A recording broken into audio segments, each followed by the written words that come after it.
This is the Hot Stove with Dusty Baker.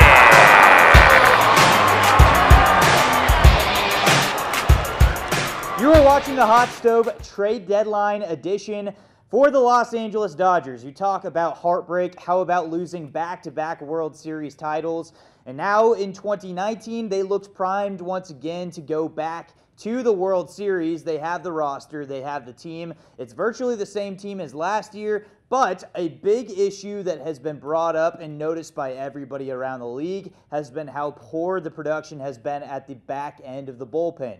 No reliable relievers whatsoever for the Dodgers. Kenley Jansen has been all out of sorts this entire season, and then nobody has helped even lead up to him and be a bridge either. The signing of Joe Kelly has gone slightly sideways. He's definitely picked it up a little bit recently, but still has not lived up to expectation. And of course, the expectation was what he did to the Dodgers in the World Series when he was a part of the championship with the Boston Red Sox. So what will the Dodgers do? Well, of course, they will be buyers at the deadline. Specifically, they will be targeting numerous bullpen options. A lot of talk has been lately about them pursuing Felipe Vasquez, the closer for the Pittsburgh Pirates. I look at that as a great opportunity for them. However, I don't see that actually working out. It's going to cost too much. The Pirates are asking for two of the big four the Dodgers have, meaning the top four prospects the Dodgers have.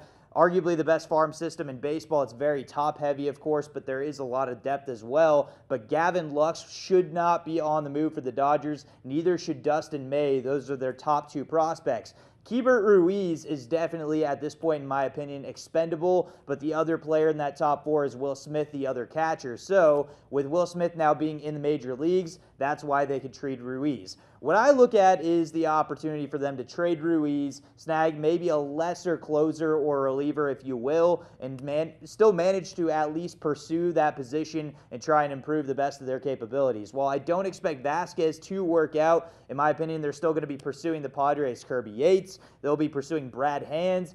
I really like a matchup with the Indians. The only issue, of course, is the Indians are starting to win ball games right now.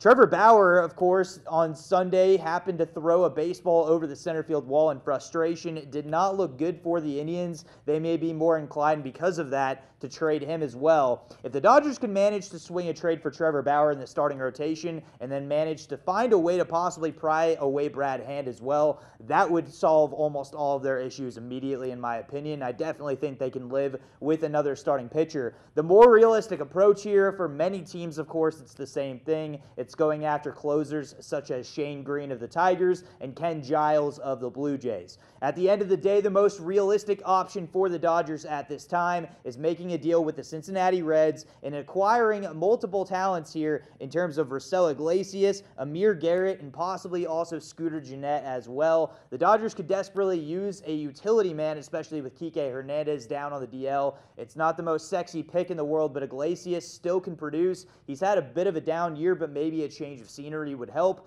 And on top of that, Amir Garrett has been dominant from the left side, a great lefty pitcher that they could desperately use at this time. I think they make the most sense. The Dodgers and Reds, once again, swinging a huge deal here at the trade deadline.